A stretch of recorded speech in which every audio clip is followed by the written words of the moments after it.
Umuntu TV tubitayeho. Bakunzi bacu muri hirya no hino mu mice itandukanye igize isi, hano munsi y'izuba ndabaramukije ndabahaye n'ikaze muri iki kiganiro Imirindi. Uyu munsi tugiye kongera kurabira hamwe abana ba Musumba byose ni bande. Igice tugeze ko ni gisobanura neza abatutsi bariki imbere y'Uhoraho. Ndabaye ikaze. Ni ikiganiro mwateguriwe na Bucumi Isaka mukagishikirizwa nanjye Rukundo. Sangwe ikaze. Hano hejuru nanditse nti itangazo ngombye gushiraho niryo twama twatangaje imisi yose, kubera abantu batwita abanyamacakubiri kenshi cyane, natwe tukababwira tuti ntituri abanyamacakubiri.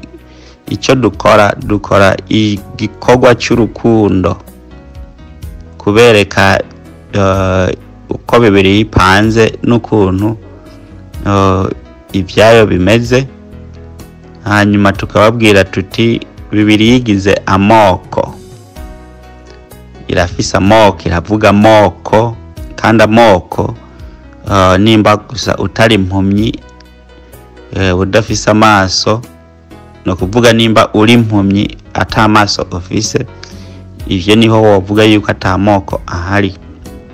Twatanze uburorero bwinshi, amoko nk'ibiharage birashobora kwitwa byose ibiharage muri rusangi, mugabo ivyo biharage bikaba bifise amoko yavyo: bimabundi, ubuhunyiza, ibisosera, bikijambere. Byose usanga bitangana, byose usanga bidasa, byose usanga bitameze cyo kimwe. Ibyo nibyo byitwa ubwoko. Ubwoko ni ikintu kitameze nk'ikindi. Icyo kintu rero kiba cisangije, kiba gifise ubwoko bwaco. Nicyo kimwe n'abantu. Hariho umuntu yigeze kubaza ngo none ko wigishije abo bana ba Musumba byose, wowe none s'abantu?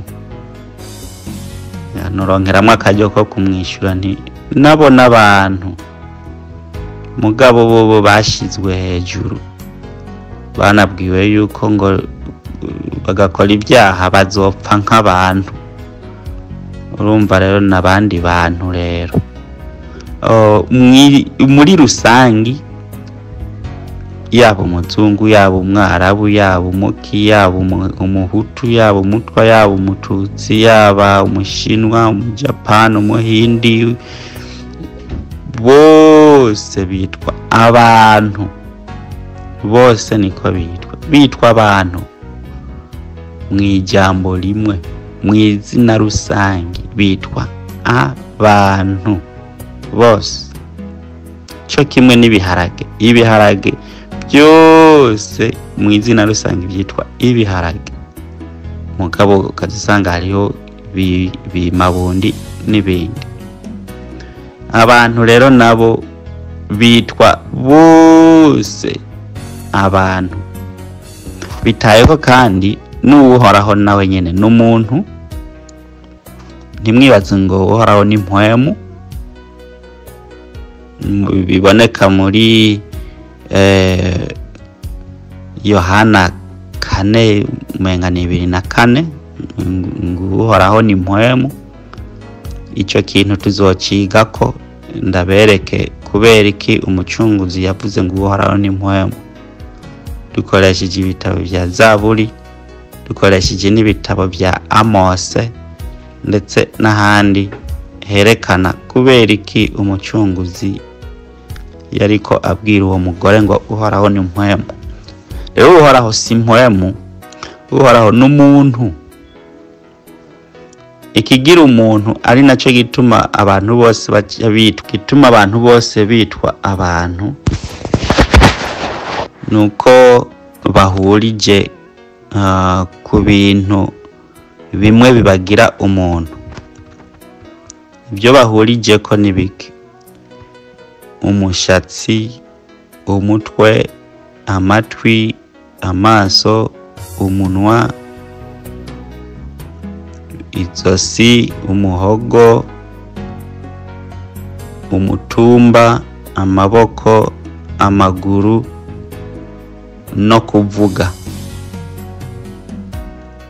Ibyo byose yaba umuki, yaba n'umwana wa Musumba byose, yaba n'umumarayika, ibyo byose biri muri rusangi, nta n'umwe atabifise. N'uwo uhoraho nyene, uwo mwumva uhoraho ni umuntu ahoraho, uhoraho, umuntu ahoraho. Rero uhoraho n'umuntu, no mu mabibiriya biranditswe, kiretse gusa ko mu Kirundi uzusanga bigorana byonyene, mugabo biriyo. Kubw'ivyo rero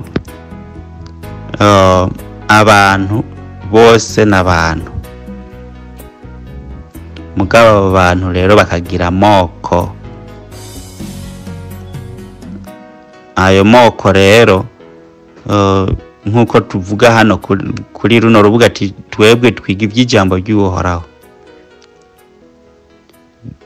Bibiliya uko ivuga ayo moko niko ishobora kandi no kukubwira ubu bwoko bwabonetse gute, bwavuye hehe, kugira bigende uko byagenze gute. Bibiliya ikabikwereka. Ibyo tubikora uko kuko turiko dusoma Bibiliya tubona yuko buri bwoko bivanye n'igisekuru cyabo usanga bufise amasezerano atandukanye n'ubundi bwoko. Bibiliya ntibicangacanga, Bibiliya irabicanganura, ukuvuga irabitororokanya, irabitoranya. Sinzi Kirundi ciza no bivuga.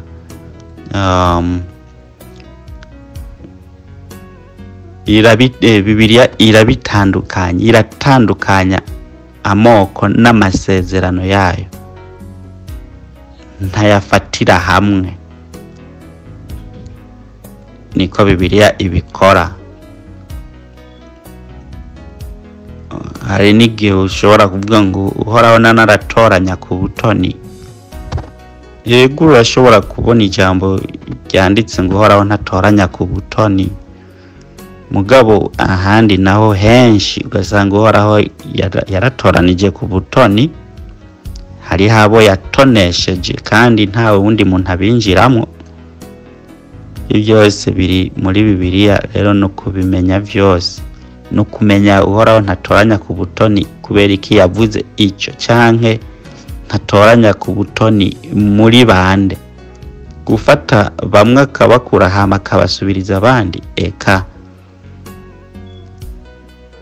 ni muri bwa bwoko bumwe nyene nibwo adatoranyamwo ubutoni, araba abanza kuraba. Byose ibyo no kubimenya. Kubw'ivyo rero amoko arahari. Nibyo rero tugize twiga, twarize abana ba Musumba byose, turabanonosora, turabona n'ubwoko bwabo, turababwira n'abaribo. Uno munsi twaberetse Bibiliya ukuntu ibavuga, intango yabo n'iherezo ryabo. Noneho ntibazogira iherezo, bazokwamaho baganje nk'abami n'abaherezi, abo twarabize. Ubw'ibyo rero ubu tushikiye umugwi ugira gatatu. Reka rero twige igisomwa kiri ngaho hejuru, Itanguriro 6:4, biri mu Kinyarwanda no mu Congereza. Ufise Bibiliya y'Ikirundi, reka rero dusomere hamwe iyo mirongo. Umutwe w'amajambo uvuga ngo abana b'abantu bavugwa muri Edeni. Abana b'abantu bavugwa na Bibiliya n'abantu bwoko ki? N'abantu bande uno munsi intumbero yo kubamenya abo bantu no kumenya bariki imbere y'Uhoraho, bafise amasezerano maki imbere y'Uhoraho. Twagiteguye kugira ngo abantu bamenye uko bakwiye kwifata imbere y'Uhoraho, bamenye akahise kabo, bamenye n'akazoza kabo, kugira ngo baje mu bintu baba bazi batahuriye, hama bagororoke by'ukuri. Kubatagororoka naho bareke nyene kugororoka, mugabo bazi ico barimwo ni giki gusa. Uhoraho arafise amasezerano y'aba bana b'abantu tugiye kwiga, kandi amasezerano atari mabi, kuko nabo bazoba mu bwami bwo mwijuru. Ubu hise bwa kera gato twize umuryango umwe, kubera twisunze iki gitabo cy'Itanguriro ari cyo urufatiro rw'iki cigwa cyacu. Itanguriro 6:4 havuga ngo muri iyo minsi hari abantu barebare banini. Twize abo bantu barebare banini bari bariho muri ico gihe, bari mw'isi, kandi no mu gihe cyo hanyuma abo bantu banini barebare bari bahari. Abana ba Musumbavyose bamaze kurongora abakobwa b'abantu babavyarana nabo abana ari bo za ntwari za kera zabaye barurangiranwa. Rero nkuko twabivuze, twize abo bantu ni bande. Twarababwiye bari abazungu. Muri ico gihe abazungu bari basanzwe bari muri Edeni. Mbere n'inyuma yaho abana ba Musumbavyose barongoraniye n'abakobwa b'abana b'abantu, abo bazungu bari basanzwe bahari. Kubw'ivyo twizerera abazungu ni bariho. Mu nyuma tuca twiga abana ba Musumbavyose, twarabamenye n'abahutu. Hanyuma rero tugomba kumenya aba bana b'abantu nabo ni ikigira gatatu, tugeze ku ba gatatu. Aba bana b'abantu nabo ni bande? Nico cigwa kiri ngaho hejuru. Kubw'ivyo iki nico gisomwa cy'urufatiro rw'iki cigwa cyacu. Reka rero tugende twige dusobanuye iyi mirongo. Dusomere hamwe igitabo cy'Itanguriro 5:1 kugira ngo turabe aho uruvyaro rwa Adamu ruhera. Hari ikintu tugomba twigemwo, kubera iki uruvyaro rwa Adamu ruhera aho. Intumbero niyo kurondera abana b'abantu, mugabo kugira ngo turonke aba bana b'abantu nuko tubanza kumenya abana ba Musumbavyose aribo biswe kandi abana ba Adamu. Rero Itanguriro igice cya 5 ku murongo wa mbere havuga ngo iki no kuvuga umutwe w'amajambo uvuga ngo uruvyaro rwa Adamu. Uruvyaro rwa Adamu. Turabe rero aho babihera kugira ngo dushobore kuza kumenya abana b'abantu bavugwa muri Edeni ni bande. Rero umutwe w'amajambo Itanguriro 5:1 havuga ngo uruvyaro rwa Adamu. Haravuga ngo ku murongo wa mbere, iki ni igitabo kidondora uruvyaro rwa Adamu. Ku munsi ahaya yaremye k'umuntu mu ishusho yiwe niho yamuremye,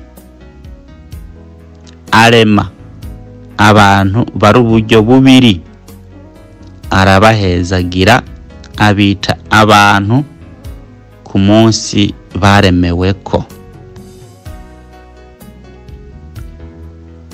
kuri gatatu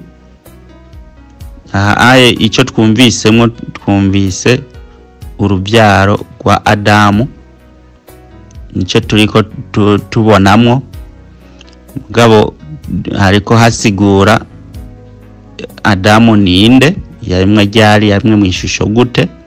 Kuri gatatu haca havuga ngo nuko Adamu amaze imyaka 130 abyara umuhungu afise ishusho yiwe asa nawe, amwita Seti.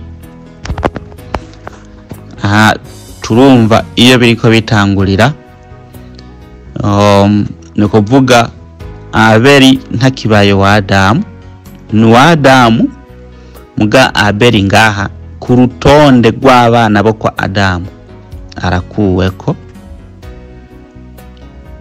Ubundi tutariko twumva hano, turiko tutumva umuntu yitwa Kayini, mugabo igitabo gishimye gutangurira ku mwana yitwa Seti. Niho rero naciye nshiraho igitabo c'ingoma ya mbere rimwe gushika kuri 4, mugabo ntarahasoma. Iyo usomye ukurikirana uraba urwo rubyaro uhereye kuri Seti,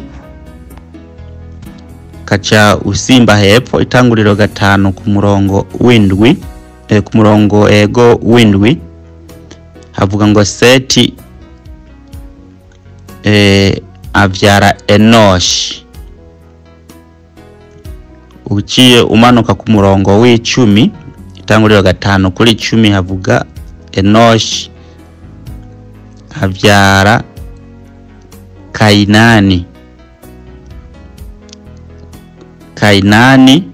Uciye ugenda gusoma kuri 13 tanguriro 5:13 havuga ngo Kainani avyara Mahalaleli. Itanguriro 5:16 Mahalaleli avyara Yaredi. Itanguriro 5:21 Yaredi avyara Henoki. Itanguriro 5:25 Henoki avyara Metusela. Hanyuma Metusela mu itanguriro 5:28 avyara Lameki.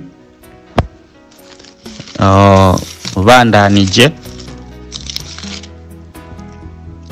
uwo Lameki niwe yagiye kuvyara umuntu yitwa Noa. Hanyuma Noa niwe yaciye avyara abana bashika 3 bariho uno munsi kwisi ushobora kubona, nabo sabandi ni Shemu, Hamu, Hama, Yafeti.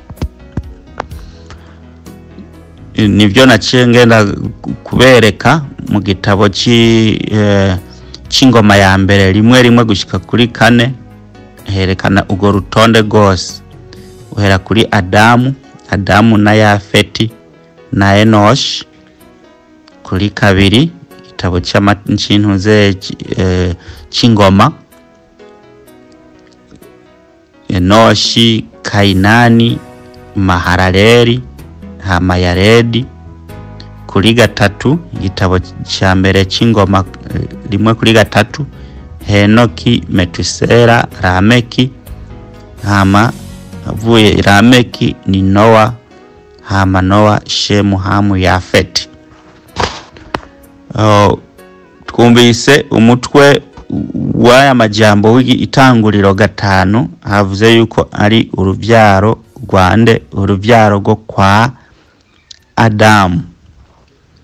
Navuze ijambo nti mwumvise yuko hariho abana bo kwa Adamu badasizweko. Uwa mbere ni Kayini, niwe aharugwa nk'uwa mbere. uwa kabiri ni Abeli yarapfuye koko, Bibiliya irabivuga ko Kayini yamwishe. Mugabo Kayini ariho, Kayini aracyahari muri ico gihe. Mbere afise igisagara, yarubatse ibisagara byinshi binini, afise mbere abantu benshi. Igihe Seti umwana wa Adamu yiswe uwa mbere avukiye, Kayini wewe yaza afise abagore benshi, yaza afise n'abana benshi n'abuzukuru benshi, eka igihugu cyari cyamaze kuzura uruvyaro rwo kwa Kayini. Igitangaje mugabo hano Kayini rero akuweko si uruvyaro rwa Adamu. Mwibuke Bibiliya ivuga ko Adamu yabyaye Kayini na Abeli. Mugabo nguku hano igitabo kidonda uruvyaro rwa Adamu, Kayini ntarimo. Abeli yarapfuye muga Kayini ntarimo. Aha rero niho umuntu acaza kwiga kubera iki muri uru ruvyaro rwo kwa Adamu Kayini atarimwo, kandi ariwe mwana wa mbere wo kwa Adamu, kubera ikatiswe umwana wa Adamu. Nivyo rero nivyo tugomba tuze kuronderamwo abana b'abantu ni bande bari muri Edeni. Abana bo kwa Seti bagiye kurongoramwo bigatuma bagwa, ntibasubire gushimwa neza n'uwo haraho kubera kugenda kurongorana n'abana b'abantu. Abana b'abantu rero ni bande? Iki ni gitabo duheruka gukoresha mu kwigisha abana ba Musumba byose, dutandukanya n'abana b'abantu ni bande mu gintumbero kwaro kwigisha abana ba Musumba byose. Iki gitabo cyitwa igitabo cya Adamu na Eva. Igitabo kigira kabiri, hariho icya mbere hakabaho n'icya kabiri. Iki rero ni igitabo cya Adamu na Eva cya kabiri. Nuhawe gisoma hejuru usanga hariko imirongo ivuga ngo Forgotten Books of Eden, nukuvuga ibitabo byo muri Edeni byakuwe muri Bibiliya canke byibagiwe. Mwibuke iyi Bibiliya yitwa Bibiliya mu rurimi rw'Ikigiriki, mugabo umwimerere wayo si Bibiliya, siko yitwa, ni igitabo cy'amategeko niko cyitwa. Bitaye ko kandi iri Bibiliya bisobanura umugwi w'ibitabo. Umugwi w'ibitabo no kuvuga Abagiriki ko bakoze bafashe ibitabo byinshi. Akarorero mwibuke hari igitabo cya Luka, ico cyari ukwaco, igitabo cya Matayo ico cyari ukwaco. Byari ibitabo bito bito bikavuga inkuru z'umwanditsi umwe. Ari Yesaya yarafise igitabo kimwe kigenga, nka kujya abantu usanga bafise ibitabo bya Ellen G. White ngo iyi ni volume yini ya kangahe ni ya kangahe, ugasanga ni kimwe ukwaco. Niko niyi Bibiliya rero ibitabo byayo byari bimeze. Yeremiya yavugishwe ibyiwe akandika agashira mu gitabo ciwe, hanyuma akakibika. Yesaya akavuga iciwe akacandika akagishira hajya, ntibyari bimatanye. Niko rero nibi bitabo bindi usanga bimeze wumva ngo byakuwe muri Bibiliya, niko bimeze. Bagiye kubikoranya, mugabo ibi bindi bareka kubishiramo kandi byari gutegerezwa kujyamo. Hari n'ibyo nyene usanga bari nyegereje n'ibitabo baciye bagenda banyegeza muri ubwo buryo, mugabo twebwe bakatwihera ibitabo 66 kugira biba ari byo dusoma kugira ngo twige igice mugabo ntitumenye ibindi. Rero niki gitabo cya Adamu na Eva kiri mw'ivyo bitabo bindi bitasizwe muri Bibiliya mugabo ari Bibiliya. Rero icyo turiko twiga hano turiko twiga abana b'abantu ni bande, intumbero bafise amasezerano maki imbere y'Uhoraho. Rero tugiye gusoma aha muri iki gitabo cya Adamu na Eva cya kabiri igice ni 19 umurongo n'uwa 3 n'uwa 4 twarigeze kubisigura havuga ngo mu Cyongereza but oh Jared. Jared ni Yaredi mwababandi tuhajeje gusoma yuko ari urukurikirane urutonde rw'abana bo kwa Adamu. Yaredi nawe nyene twamusomyemo havuga ngo oh Yaredi, take care of the fire that it burn bright in the lamp, neither go you again out of the cave until you receive an order through a vision and not in an apparition when seen by this. Then command again your people not to hold intercourse with the children of Cain, and not to learn their ways, for I am God, who loves not hatred and works of iniquity. Habandanya n'ibindi mu nsiguro mpereye ku murongo wa 4 hejuru twumvise Yaredi umuhungu wa Adamu, kuri 3 kuri 4 havuga ngo utegeke abantu bawe ntibasubire guhuza ibitsina canke gusambana n'abana bo kwa Kayini, kandi ntibasubire no kwiga inzira zabo, kuko nduhoraho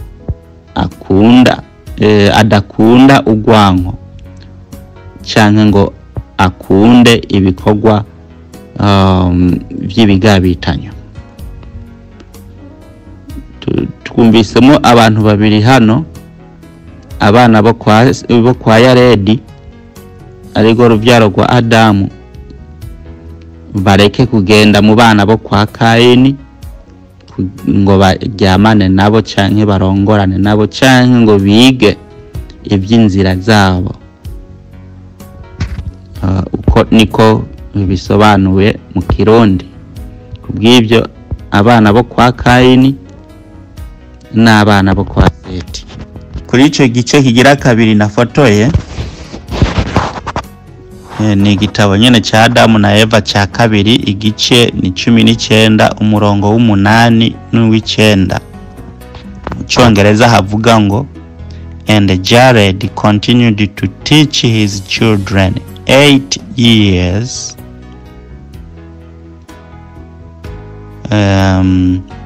but after that they began to transgress the commandments he had given them, and to do many things without his counsel. They began to go down from the holy mountain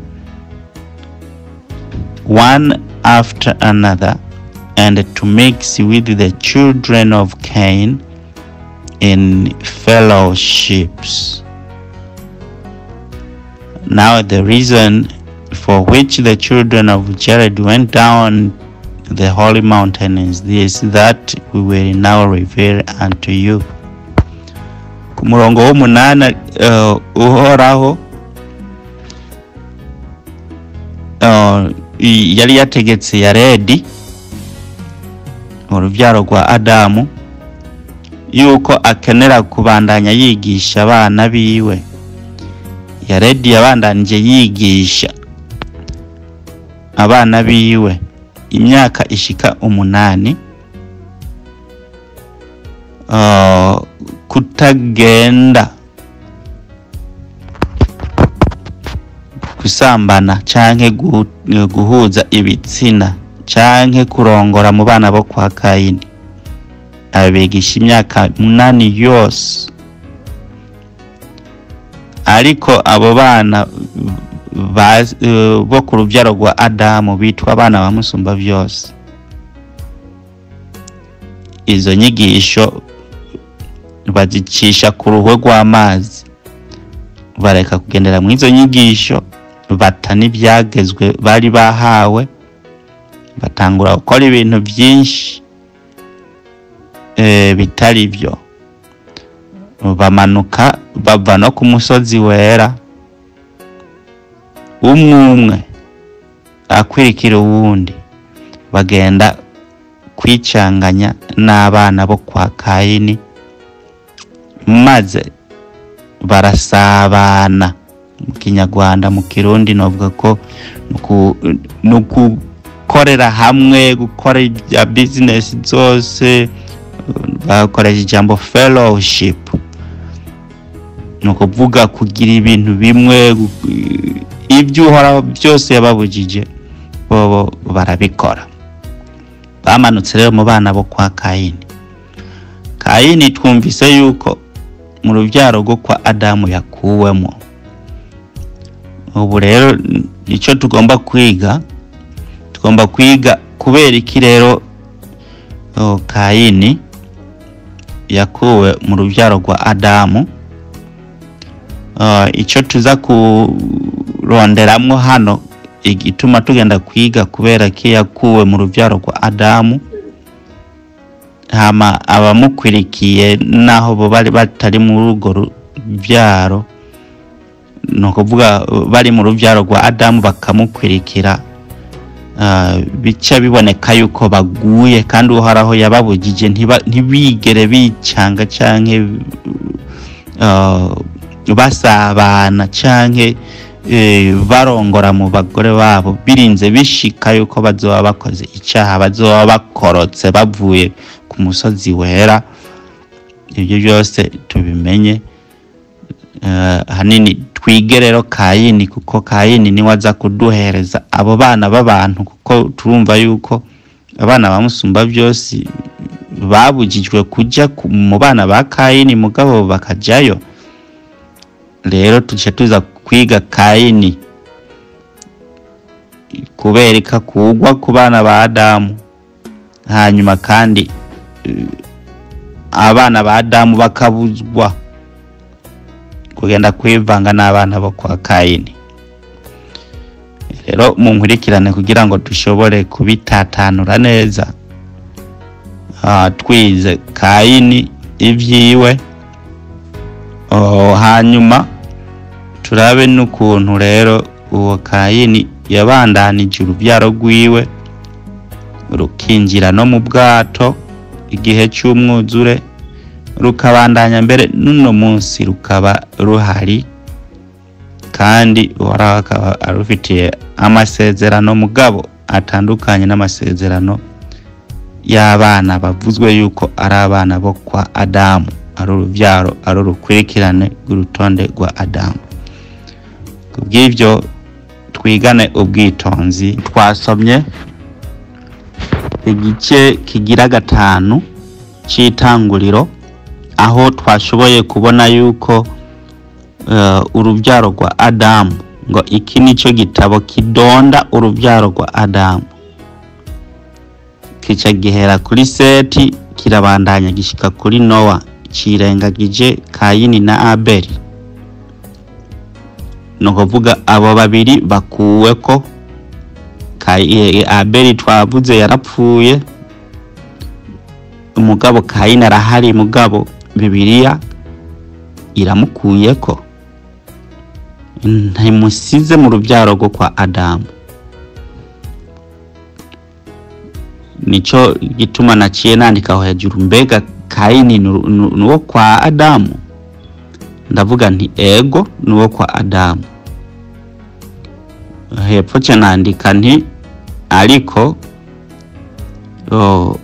Kayini yarakuwe mu ruvyaro rwo kwa Adamu, iramukurako, ari naco gituma baciye bandika ngo uruvyaro rwa Adamu nuru, baca bakwirikiza ko yuko ari Seti yabaye umwana wa mbere wo kwa Adamu. Rero naciye nshira imirongo ngaho hepfo, Itanguriro 4:1 havuga ngo kandi uwo mugabo, ni kuvuga Adamu, kandi Adamu atera inda umugore wiwe Eva, hama avyara Kayini. Eva aravuga ati mpeshejwe umuhungu n'Uhoraho, kuvuga Kayini abyawe hagati ya Adamu na Eva. 4:2 Itanguriro arongera abyara Abeli, murumuna wa Kayini. Abeli abe umwungere w'intama, Kayini aba umurimyi. Aba bose aba bahungu uko ari babiri n'abahungu pire bo kwa Adamu. Nta numwe ngaha yabonetsemwo ku bwa Satani canke kubwo, kuko hariho benshi bakunze kuvuga yuko Kayini yabaye Kayini yaba ico yakoze kubera Satani yahenze Eva akaryamana nawe, hanyuma akaca muvyara ku mwana w'umuhungu. Uwo muhungu niwe Kayini. Kubw'ivyo Kayini ni mwene Satani, niko abantu b'abavuzi b'ubutumwa bakunze kubivuga, ariko siko bimeze, siko biri. Hariho icyatumye Kayini agira akugwa ku muryango canke mu bwoko, yakuwe haba mu bwoko haba no mu muryango wo kwande wo kwa Adamu. Turaza kubishika ko imbere twumve byagenze gute. Kubw'ivyo rero Kayini ni umuhungu wa Adamu, mugabo akuweko. Mwibuke aha turiko tugomba kwiga mbega abana b'abantu bavugwa muri Edeni ni bande. Tukaba turi ku mugwi ugira gatatu w'abantu baba muri Edeni. Kubw'ivyo Kayini ni umwana pure, ni umwana wo kwa Adamu na Eva, nkuko na Abeli nawe ari umwana wo kwa Adamu na Eva. Kubw'ivyo mu nkurikirane kugira ngo turabe byagenze gute kugira Kayini akugwe mu bwoko, akugwe no mu muryango wo kwa Adamu. Hejuru nanditse ati Kayini akugwa mu bwoko bwa Adamu. Kayini akugwa mu bwoko bwa Adamu. Naciye nshobora gushiraho imirongo. Itanguriro 4:6 gushika kuri 7 havuga amajambo ngo Uhoraho abaza Kayini ati ni iki kigushavuje, kandi ni iki gitumye ugaragaza umubabaro. Sandabirabe mu Kirundi ko nsoma mu Kinyarwanda kuri 6:7 Itanguriro 4 havuga ngo Uhoraho abaza Kayini ati niki kikurakije, kandi niki gitumye wijiriwe mu maso. Kuri 7 none ga Kayini niwakora neza ntuzokwemerwa, ariko nutakora neza icyaha kibunze ku rugi kandi ni wewe cipfuza, ariko ukwiye kukinesha. Aya majambo Itanguriro 4:6-7 niyo yerekana yuko uwo mwana Kayini koko n'umwana wa Adamu, si umwana yabonetse hagati y'ugusambana kwa Satani na Eva. Ku rutonde rw'ivyigwa Uhoraho abikunze tuzokwiga n'icyahe cyaha Eva yakoze. Ntituzosanga ari ubusambanyi bwo guhuza imibiri, ntabyo bigeze bakorana na Eva, Satani na Eva, siko byagenze. Tuzokwiga n'icyahe Eva yakoze. Rero kubw'ivyo uyi mirongo, iki kiganiro hagati y'Uhoraho na Kayini, mwibuke iki gihe abantu barabona Uhoraho, kiretse Adamu gusa na Eva, bobo nibo bari bazibiwe kubona Uhoraho. Na Satani kandi baramubona. Hari bitabo byerekana yuko abantu Uhoraho baramubona. N'igihe Adamu na Eva batari bwacumure, Uhoraho baramubona imbona nkubone, kabatemberera. Mugabo bamaze gucumura, ibyaha byabo bica bibazibira kubona inyonga z'Uhoraho.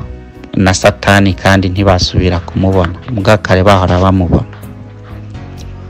Rero bariko baganira Uhoraho na Kayini, mwibuke ko Kayini yarahejiye gutanga imperezwa yiwe, ikigira 10 ciwe mugabo kikankwa.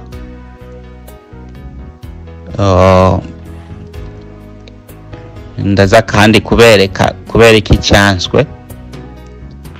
Hanyuma kandi kimaze kwankwa, na Abeli atanze ikimazi ciwe kigakundwa, Abeli arashimwa. Rero Kayini acagira ipfunwe, acagira ishavu, uburakari, kubera atakiriwe n'Uhoraho ishikanwa ryiwe, ibimazi vyiwe. Uhoraho amaze kubibona uko, igituma ntuze Kayini ari umwana wo kwa Adamu, Uhoraho abwira Kayini ati, Kayini ibyo urimo nubireke. Ati icyo ukwiye gukora neza kugira ngo wemegwe. Nta ngorane, Uhoraho ameze neza. Rero kora neza gusa, urabe yuko ntakwakira. Ukora ibyiza, urabe ko ntakwakira Kayini.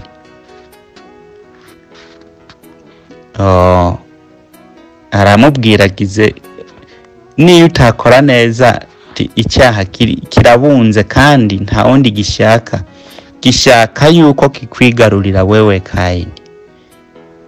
Kubw'ibyo icyo ukwiye gukora, urafise ubushobozi bwo kukinesha icyo cyaha, urafise ubushobozi bwo kukiganza icyo cyaha, niyo wareka imigambi mbona uriko ugomba kuza gukora.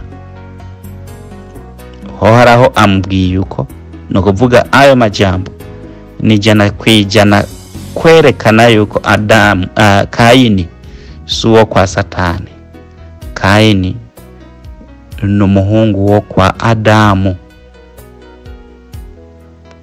Mugabo rero Uhoraho amaze kumuha gasopo, akamwereka ibyo akwiye gukora kugira ngo yemegwe, niyo atabikora ko agomba kuganzwa, Kayini yahisemo kugira gute? Kudakora uko Uhoraho yabishatse, akora uko imigambi yiwe yayishatse. Hariho igituma cyatumye Kayini akora muri ubwo buryo, babanyegeje hano muri Bibiliya batabyanditse muri bino bitabo bya Bibiliya, ari nacyo gituma tukunze kubazanira ibitabo bindi bya Bibiliya banyegeje kugira ngo bishobore kungana, ukuvuga bishobore guterateranya amajambo atagiye ashigwamwo bagiye banyegeza, kugira ngo nakare byitwa ngo ni bitabo byanyegejwe. Rero ukenera gusoma ibyo bitabo byanyegejwe kugira ngo biguhe insiguro nziza y'iki gitabo cyitwa Bibiliya. Kubw'ibyo Kayini n'umuhungu wa Adamu mugabo arakugwa ku bwoko n'umuryango wa Adamu. Kubera iki? Reka turabe kubera iki. Rero icyo turiko ngaha ni Kayini akugwa mu bwoko n'umuryango wa Adamu. Ni igiki cyabitumye kugira ngo akugwe ko urubyaro rwiwe bitwe abana b'abantu mu gishingo cyo kwitwa abana ba Musumba byose? Cyabitumye kugira ngo Kayini abe umwana w'umuntu, ntasubire kwitwa umwana w'uhoraho, kuko ababyawe bose baciye kuri Adamu biswe abana ba Musumba byose. Mugabo Kayini wewe arakugwako, nuko uvugwa ntiyaba akivugwa ko ari uwo kwa Adamu, kandi yabyawe na Adamu. Ibyo nibyo tugomba kumenya kugira ngo tuze tumenye rero abo urubyaro rwa Kayini bitwa abana b'abantu bariho uno munsi, kuko nabo barashitse uno munsi, barahari, bafise amasezerano maki, bazobaho mu bwami bw'ijuru. Nibyo tuguma tubabwira ati neza cyane bazoba mu bwami bw'ijuru mu gihe bakwirikiye ibyo kugororoka, barafise iby'iwabo, uruhande rw'iwabo rutandukanye n'ubw'abana ba Musumba byose. Abana ba Musumba byose bazoba bami n'abaherezi, abo kwa Kayini bobo barabikuwe ko ivyo bitaye ko kandi bagizwe ubundi bwoko. Rero ukugirwa ubwo bundi bwoko nibyo turiko tugomba kuraba hano. Turaza kuraba n'icyabitumye Uhoraho abigira uko kugira ngo bagigwe ubundi bwoko. Rero igitabo cy'Itanguriro 4:11 turasoma dushike kuri 14. Turiko turondera icyatumye Kayini akugwa akugwa mu masezerano, akugwa mu muryango, akugwa mu bwoko, akaba ubundi bwoko. Itanguriro 4:11 gushika 14 havuga ngo noneho uri kivume. Ndiko ndabisoma mu Kirundi. Nari mu kane Itanguriro avuga ngo uhereye none ubaye ikivume, ugerewe kuyerera kure yaho hantu hasamitse akanwa kaho kwakira amaraso ya murumunawe, ukuboko kwawe kwavishije. Kuri 12 kuva ubu niwarima isi ntizogira icyo ikumerera, uzogenda uraraguza uri inyererezi mu isi. 13 Kayini abwira Uhoraho aterega igihano umpaye kirenze icyo kwihanganira. Raba ubu munsi unyirukanye ku isi, nshiburiwe kure yo mu nyonga hawe. Nukuvuga ubu sinkikubona. Icyo gihe ba Kayini barabona Uhoraho imbona nkubone, mugabo iki gihe arugawe mu maso ntakisubira kumubona. Nzogenda ndaraguza indi nyererezi ku isi mu isi, kandi uzombona wese azonyica. Kayini rero agizwe ikivume. Kubera ikagizwe ikivume kuko baganiye n'Uhoraho imbona nkubone, babonana amaso kuyandi. Kayi iyo migambi yawe ndiko ndabona ugomba gukora ni migambi bwoko ki? Ntiwobireka ivyo bintu. Kayini, ntiwokora neza nkakwemera kuko ukoze neza ndamwemera. None ga Kayini, ntiwokora neza nkakwemera? Cyambwira ati rero Kayini, niyo utakora neza icyaha kirakubundiye kandi gishaka wewe, kandi gishaka kwigarurira. Mugabo wokireka icyo cyaha ugomba gukora, ndakwemera bitaye ko kandi icyo cyaha uzokiganza. Kukiganza no kuvuga hariho condition turaza kubishikako icyatumye Kayini yanka.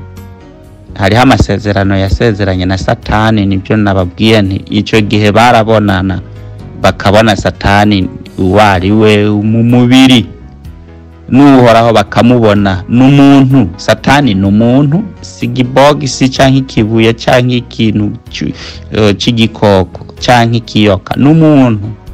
N'Uhoraho kandi nawe nyene n'umuntu. Ibyo bihe rero barabonana.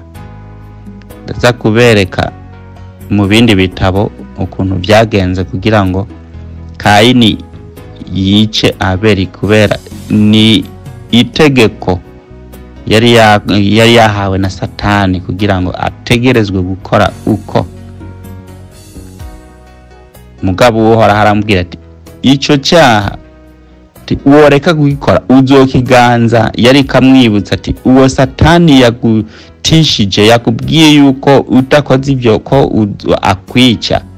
Ati niyo utabikora ndaguha ubushobozi bwo kumuganza uwo mubi, ntaca kugira wewe gusa Kayini nunyemerere je Uhoraho.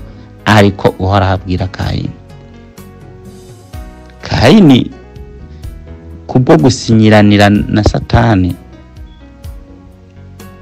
ntiyemerera Uhoraho. Kubw'ibyo reka tubandanye. Muganga urumurumvise abaye ikivume, kandi naho azorima ntibizokwera, bitaye ko kandi yirukanywe muri continent. Yasamitse akanwa kakamira amaraso yiwe ya murumuna we. Yirukanywe muri continent, yirukanywe muri Edeni. Kayini aja kuba ahandi. Aho hejuru nanditse nti ubwoko bwa Kayini buhinduka. Ubwoko bwa Kayini buhinduka. Bari umuntu umwe cyo kimwe na se, nkuko Seti yavutse afise ishusho ya se, asa na se, eka atawo muhinyura. Byose nukubwo yari afise ubwoko bwa se, amaraso ya se, buri kintu cyose. Niko ibyanditswe byatubwiye mu Itanguriro 5.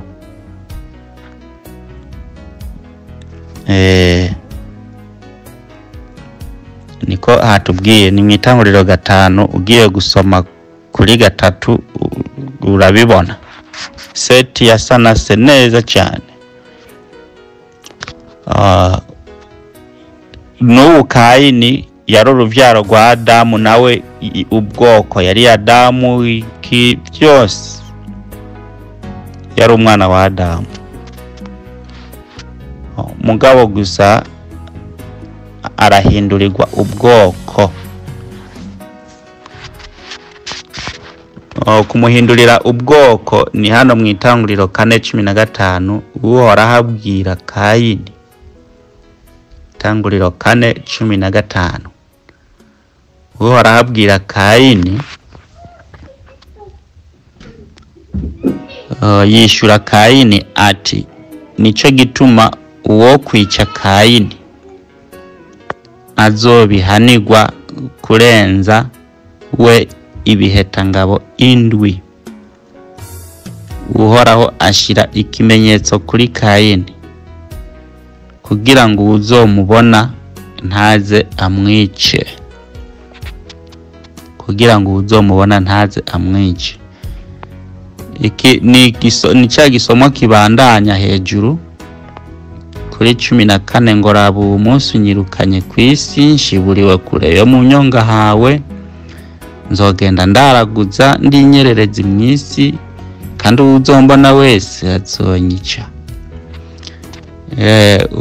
Tugeze ngaho ntimwibaze ko muri Edeni hari Kayini gusa na Abeli na Adamu na Eva, abantu bane, nkuko tugize iminsi twiga ivyo vyigwa, ndetse n'ijambo ry'urufatiro rw'iki cigwa ryabaye n'ijambo ry'urufatiro ku vyigwa bibiri biheze.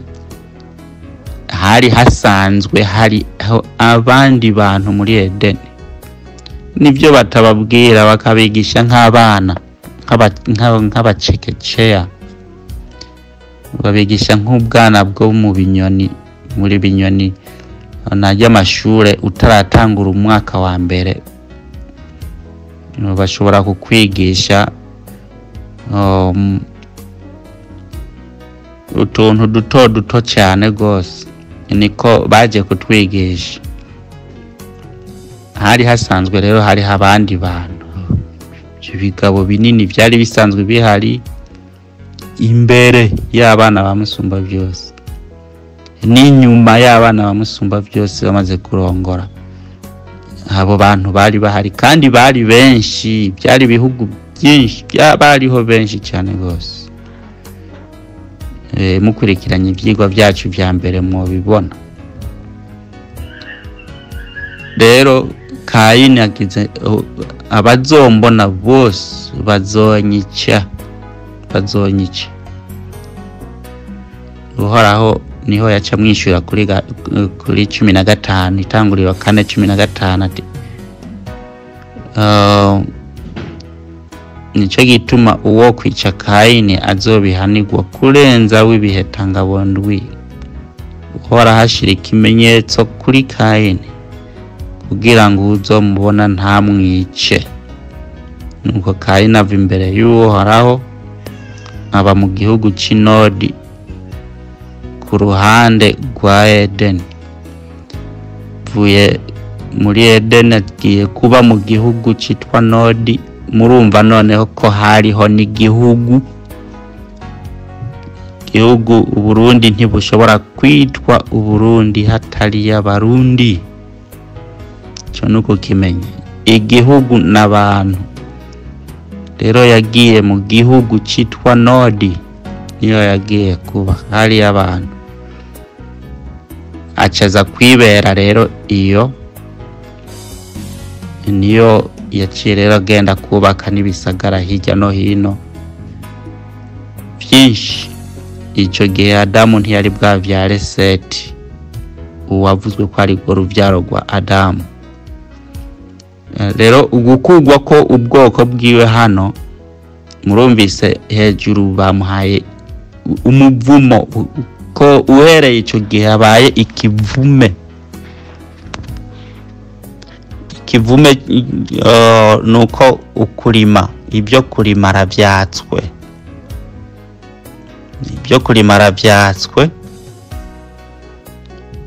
naho azorima ntibizogenda neza kubera yishe umuntu, yasheshe amaraso. Kwica ni bibi. Ico gituma twama tubabwira hano rero twebwe baga nta politike turimo, nta bantu tugomba kwica, nta bantu tugomba kugirira nabi. Tugomba kubabwira gusa ubutumwa. Kubera Uhoraho ariko avuga ati kwica umuntu rero gusesa amaraso ni bibi. Yabaye kivume, Kayini yabaye kivume kubwo kwica murumuna we, uwo bavukana, uwo bari basangiye ubwoko, aramwishe. rero aciye avumwa bwirwa ngo rero ntubona ko ushesha amaraso hano, icya mbere naho uzorima ntibizoza, byo kurimura vyatswe, uja mu bidandazwa nta kundi. Okay, ntakuwe ko ibyo kurima, nukuvuga aravumwe n'ibyo kurima bikuweko, bitayeko, kandi ikindi akuweko amwirukanye muri Edeni. Kuri uwo butaka ndakwirukanye. Byose niko bimeze. Mu gihe cy'intwaro y'umucunguzi, Edeni zo bitwagwa na bene Shemu, nibo bazaba bayitwara. Nta byo kuvuga ngo kijya gihugu ni cya Egiputa cyane cyane, kijya gihugu ni cyande, byose bazobyakwa basubire mu ibango rya sekuru wabo. Nuko niko bizogenda. Aha rero uwo muvumo kutarima no kwirukanwa mw'iryo tongo. Reka rero turabe ubwoko nabwo ukuntu bwaciye buhinduka. Guhinduka ubwoko kwa Kayini, nkuko ngaho nabivuze, yari cyo kimwe na Adamu, ubwoko bumwe, barabahutu bose. Kayini yari umuhutu, abitwa abatutsi bose barabahutu bose, bwari ubwoko bumwe. Tuzobishika ko kubera iki bitwa abatutsi uno munsi. Intumbero no kubereka amasezerano y'Uhoraho, ntituri muri politike, ntabyo turimo. Uwishe umuntu abikivume, ntitugomba kwitwa ibivume, tuzoguma tubivuga. Tugomba ko abantu bose tubana amahoro neza cyane gose. Mugabo gusa Uhoraho avuze ati ndakwaturiye kwiri jambo, urumva twebwe nta bushobozi bwo guhindura mugabo, bwo guhindura uwo muntu. Mugabo turamubwira ati rero mwene data, kubera twebwe twahawe ibyo kumenya iby'ubwami bw'Uhoraho, ati Uhoraho yabipanze gutya, niko ijambo ry'Uhoraho ribivuga. Tukabivuga mugabo ntabyo kwica abantu, ntitukakora iryo shano, ntabyo dushaka, kandi nta nakamaro bifise. Twebwe twishakira kuba amahoro n'umuntu uwo ari we wese. Ntawo tugomba ko Uhoraho yokwanka, ntibibaho. Twese turashaka kubaka amazu meza, twese turashaka kubaho, twese turashaka kugira inka n'imirima n'indege na bya bindi mu Kirundi bita rugamba. Burya imodoka, izina imodoka si Kirundi, murumva ko ari Icyongereza, ni motocar. Ni ikintu gifise moteri kigenda. Muga mu Kirundi imodoka tuyita rugamba, kuko niko n'igisokozo kivuga ngo kubita rugamba ruradagambye. No kuvuga imodoka ntigenda kubera nta maguru ifise, iradagamba. Rero kubita rugamba ruradagambye, inyishu yacu ni imodokari.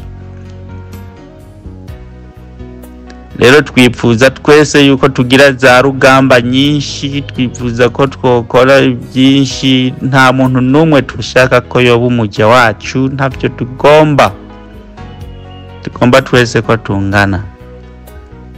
Mugabo bivanye nuko bamwe Uhoraho ababwira ati ntimwokuruka umwemego. Uhoraho akatura ibyo yatura, tugenda nk'uko Uhoraho agenda, nta kundi, kuko dukunda Uhoraho. Niko tuzoca tubigenza bene data. Kubw'ibyo rero Kayini guhindurirwa ubwoko, yari umwe mu bahutu uno munsi bitwa abahutu cyangwa abaheburayo, ni iki kimenyetso uhoraho yamusize ko. Iki kimenyetso, kino kimenyetso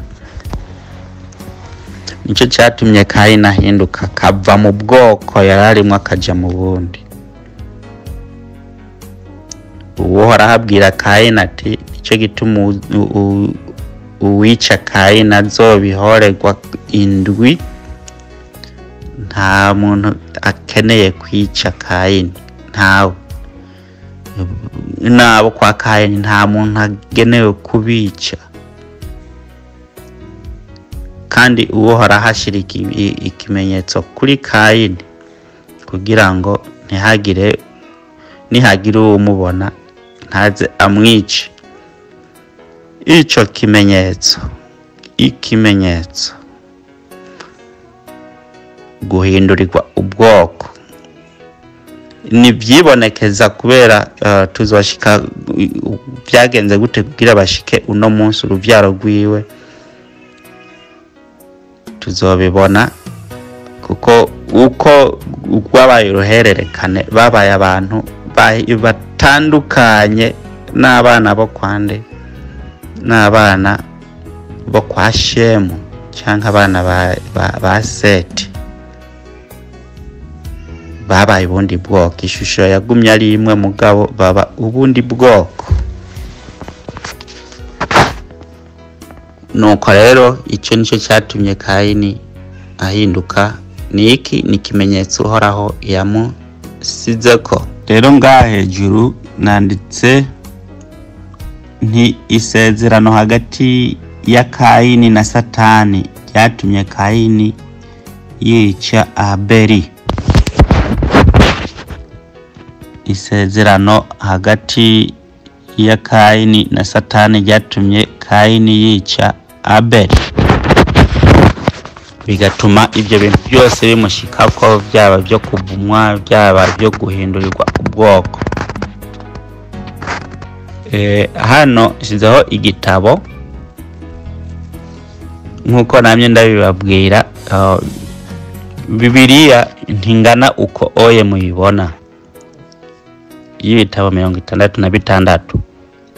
Ivyo bitabo mufise ya Bibiliya, ico ni gice, nta nkuru yiramvuye iremwo. Ifise ibintu bigenda bicikaguritse, bikagenda bibura ibindi hagati. Kenshi niko bimeze muri iyo Bibiliya.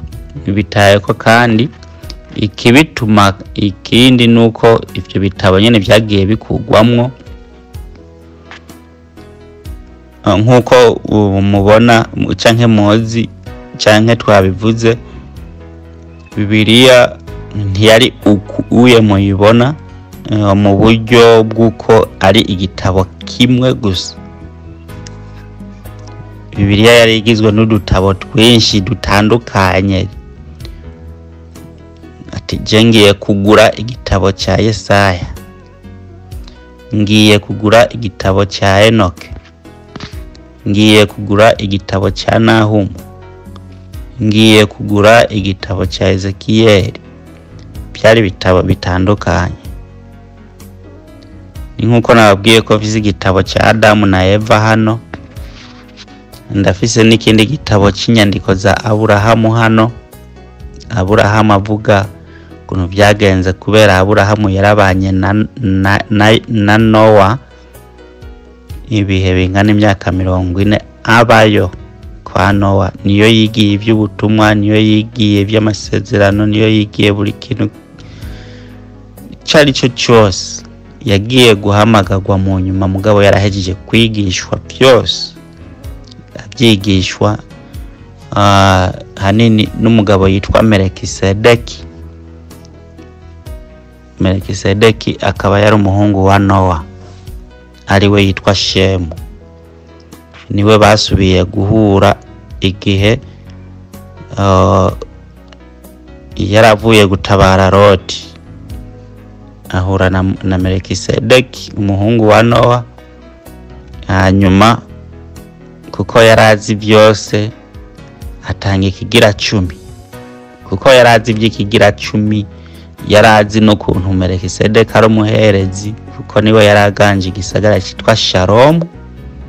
Yerusalemu ntiyari bwitwe Yerusalemu, icyo gihe yitwa Salemu canke Shalomu. Rero Aburahamu kuko yarabizi byose, kuko yigeze kubana nabo bakamwigisha, nicyo cyatumye atanga ibigira 10. Byose kubera bataba babisize muri Bibiliya bigoye umuntu kugira kubimenya. Rero nayo kuvuga ati ndafise igitabo cyizo nyandiko za Aburahamu, histoire ya Aburahamu, kuntu byamugendeye byose, arasigura ibintu byinshi. Icyo gitabo nacyo kirahari. Ndafise igitabo cya Enoke, ndafise igitabo cya Jubile, ndafise igitabo cya Yashari. Bibiliya rero yari itandukanye, ntibyari ibitabo biri hamwe. Niki gitabo ndungitse hano ni igitabo cyitwa igitabo cya Mose. Igitabo cya Mose igice kigira 5. Rero iki gitabo kiza kudondagura neza amasezerano ya Satani na Kayini hagati yabo, icyatumye Kayini yica Abeli. Yavuye kuri Satani. Satani niwe yagishije umugambi Kayini. Byose mushobora kubibona. Ubu rero yari mwene so Bucumi Isaka muri ko muganira iby'ubutumwa bya Bibiliya, kugira ngo tubereke Bibiliya imeze gute, ipanze gute, ibyayo bimeze gute. Ntibibuza kubyanka, nta muntu akugobera kubyemera. Gusa n'ubumenyi cyane naho kakaba intunze kugira ngo wige, nimba uri umupasitori n'ubundi uzohora uvuga ati hariho abavugishwa b'ibinyoma bigisha uku niyo mwabumva muze mubiruke.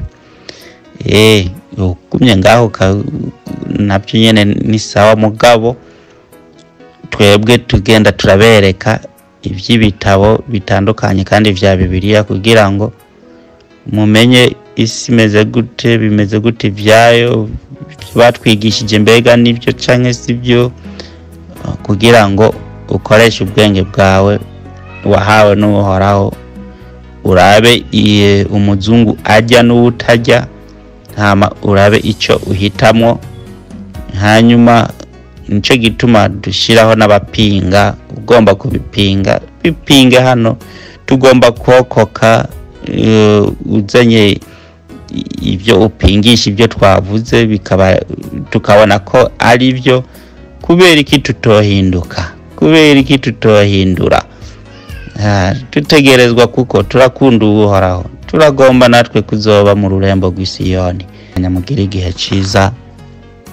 Shalom. Ndabashimiye mwese mwadukurikiranye muri iki kiganiro Imirindi cyo kuri uyu munsi.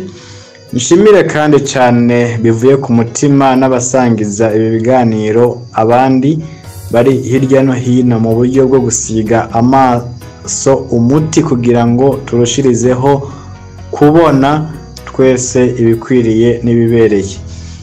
Kuri YouTube wandika Umuntu TV, kuri Facebook wandika YouTube TV. Aho hose ushobora kuhaca dusangiza icyumviro cyawe canke hariho icyo ushikiriza. Murushirizeho kugira ibihe byiza mwese mu banyu no mu byanyu.